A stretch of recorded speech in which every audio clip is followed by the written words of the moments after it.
अरे रुको रुको रुको, कहाँ जा रहे हो सुबह सुबह? अरे अपनी सोसाइटी में कैंप लगा है ना। कैंप? कैसा कैंप? ब्लड डोनेशन कैंप पापा जी।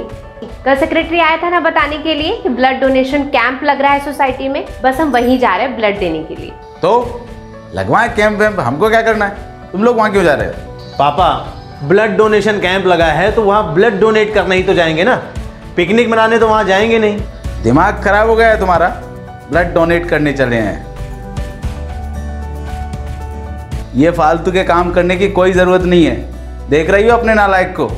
हमारा एक खून हमसे बिना पूछे दान करने चला है, आया बड़ा दानी बनने। पापा ब्लड डोनेट करना तो अच्छी बात है, अब इसके लिए क्या पूछना?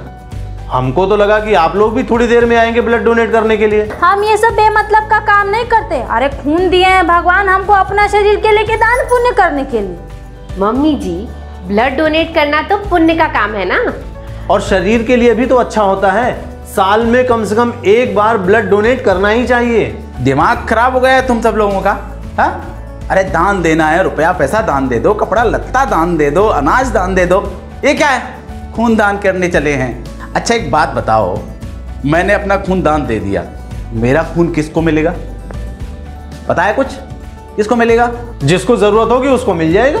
हमसे पूछेंगे कि भाई तुम्हारा खून है, इस व्यक्ति को दान दे रहे हैं, पूछेंगे क्या?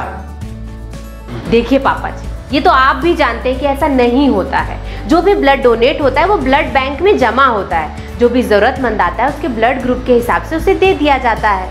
ये तो सरकारी सेवा है पापा जी। राम राम सीताराम, हमारा खून किसी को भी दे देंगे? हाँ, मतलब खून हमारा और पुण्य कमाए सरकार, और देने वाले को भी ना पता चले कि किसको दिया और लेने वाले को भी पता ना चले कि किसको दिया। यार इससे तो अच्छा है कि मंदिर हम जाते हैं ना तो गरीबों को ही दान पुण्य दे दो, कम से कम ये तो पता रहेगा कि किसको दिया और लेने वाले को भी पता चलेगा कि किसने दिया, और ऊपर से भगवान देख रहे हैं तो वो खुश होंगे सो अलग। पापा आप तो कम से कम पढ़े लिखे हैं, आपसे हमें ऐसी उम्मीद बिल्कुल नहीं थी। हमको लगा कि ब्लड डोनेट करने का महत्व आप बहुत अच्छे से समझते होंगे। खूब समझते हैं, इसीलिए तुमको समझा रहे हैं। ये सब एनजीओ वालों के चौंचले हैं, इसमें तुम ना फंसो तो ही अच्छा है। अपना खून संभाल के रखो। पापा आपको याद है ना जब मौसा जी का एक्सीडेंट हुआ था, अस्पताल पहुंचते पहुंचते बहुत सारा खून बह गया था। हम लोगों के हाथ में पैसा था लेकिन खून देने वाला कोई नहीं था, और हम मौसा जी को बचा नहीं सके।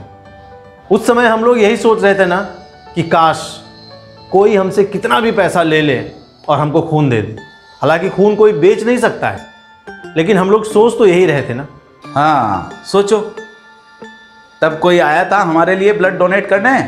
कोई नहीं आया था। तो क्या अब हम लोग इस बात का बदला लेंगे कि अब हम भी ब्लड डोनेट नहीं करेंगे और हम किसी की जान नहीं बचाएंगे? आप सोचिए, अगर हम लोग ब्लड डोनेट कर देते हैं और ऐसी स्थिति में, जैसे कि मौसा जी के टाइम की स्थिति में हम लोग फंसे थे, ऐसी स्थिति में फंसे किसी भी व्यक्ति की जान अगर बच जाए तो इससे ज्यादा पुण्य का काम और क्या हो सकता है? सोचिए, हमारे देश में इतनी पॉपुलेशन है, हर दिन इतने लोग मरते हैं। अगर हर किसी को अपने बॉडी पार्ट को डोनेट करने का महत्व पता हो तो रोज अंगों के खराब होने की कमी से जितने लोग अस्पताल में मर रहे हैं उनको बचाया जा सकता है, कितनी मौतों को टाला जा सकता है। अच्छा, तो अभी तक तू खून दान पर वकालत कर रहा था और अब हम चले हैं अंगदान करने। बहुत बढ़िया। अरे ऊपर वाले ने हमको इतने अच्छे अच्छे अंग दिए हैं, जब हम ऊपर जाएंगे भगवान पूछेगा मेरे अंग वापस करो तो हम क्या जवाब देंगे? बोलेंगे बांट के आ गए खैरात में। तुमको मालूम है इसकी कितनी बड़ी सजा मिलेगी? अच्छा रियली? तो मम्मी का ऑपरेशन करके जो इनका यूट्रस निकाला गया है उसकी भरपाई मम्मी कैसे करेंगी? भगवान को क्या जवाब देंगे? ये आपके घुटनों का जो ऑपरेशन हुआ है, इसमें भगवान ने जो कटोरियां लगाई थी वो तो निकाल के फेंक दी गई, इसमें तो स्टील की कटोरी लगी है, तो भगवान की उसकी कटोरी कैसे वापस करेंगे? ये मेरे पेट का जो ऑपरेशन करके यहाँ पर एक कट मारा गया है, तो कुछ तो मांस चमड़ी कुछ निकला होगा, कुछ कटा होगा, उसकी भरपाई मैं भगवान के पास कैसे करूँगा? पापा मरने के बाद शरीर को या तो जलाया जाता है या दफनाया जाता है। ऐसी दोनों ही सिचुएशन में इस शरीर को खराब हो ही जाना है। लेकिन ज़रा सोचिए कि अगर हम अपने अंग दान दे देते हैं, देह दान दे देते हैं, तो हमारे मरने के बाद भी किसी न किसी रूप में किसी न किसी व्यक्ति के साथ हम जिंदा रह सकते हैं। न जाने ऐसे कितने लोग हैं जिनकी ज़िंदगी खूबसूरत हो सकती है, जिनको एक नया जीवन मिल सकता है। हम तो मर ही गए हैं, हमारे इस शरीर का अब क्या है। और पापा, अंग प्रत्यारोपण तो सबसे पहले भगवान शिव ने किया है।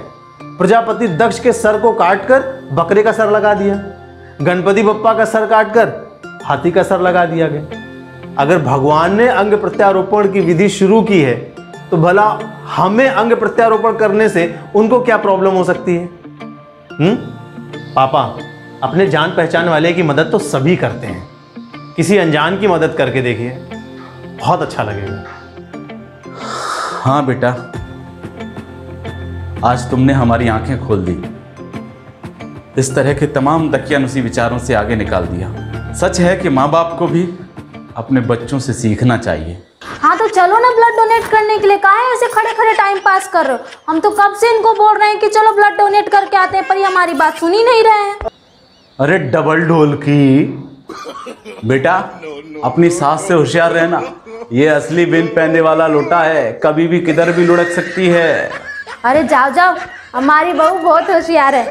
बेटा तुम लोग जाओ, हमारा भी नाम लिखवा के आओ, हम लोग भी आते हैं ब्लड डोनेट करने के लिए। आप लोग भी ब्लड डोनेट करके देखिए, किसी अनजान की मदद करके देखिए, यकीनन आप लोगों को भी अच्छा लगेगा।